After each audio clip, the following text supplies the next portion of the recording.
নমস্কার, মৈত্রী টিভির পক্ষ থেকে সবাইকে আবার শুভেচ্ছা এবং অভিনন্দন। আজকে আমরা আছি হচ্ছে জগদ্দল মহাবিহার।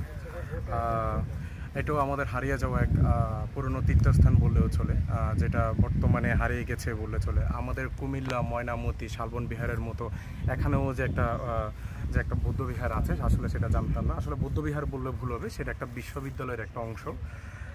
আপনি ভালো করে দেখলে একটু বুঝতে পারবেন, আপনি একটু ভালো করে একটু দেখলে একটু দেখতে পারবেন যে 2013 সালে বিহারের খননে এই জগদ্দল বৌদ্ধ বিহারটি পাওয়া গিয়েছিল এবং 14টি ব্রোঞ্জের বৌদ্ধ মূর্তি এখানে পাওয়া গেছে। আরও বেরিয়ে এসেছিল পোড়ামাটির টেরাকোটা, যা বিহারের দেয়ালে সারিবদ্ধভাবে লাগানো হয়েছে।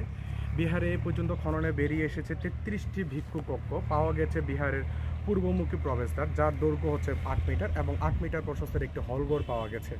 এবং সবচেয়ে বিশেষ মজার বিষয় হলো এখানে 4টি আপনার গ্রানাইট পাথর পাওয়া গিয়েছে, যা ছাদের ভগ্নাংশে পাওয়া গিয়েছিল, যেটা আসলে কোথাও আছে বলে আমার মনে হয় না।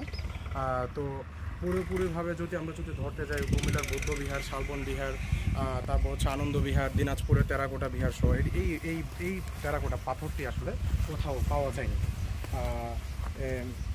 তবে আমরা আসলে ভালো করে দেখলে বুঝতে পারবো যে এখানে আমাদের যে একটা সৌন্দর্য বর্ধন রয়েছে, এই সৌন্দর্য বর্ধনের ক্ষেত্রে আসলে মোটামুটি কোনো পরিচর্যা আছে বলে আমি মনে করি না। কারণ হচ্ছে আমাদের এই বৌদ্ধ বিহারটি আসলে বা বৌদ্ধ এই যে একটা ইউনিভার্সিটি, এটা আসলে একটা সংরক্ষণ করে রাখা উচিত আমি বলে মনে করি।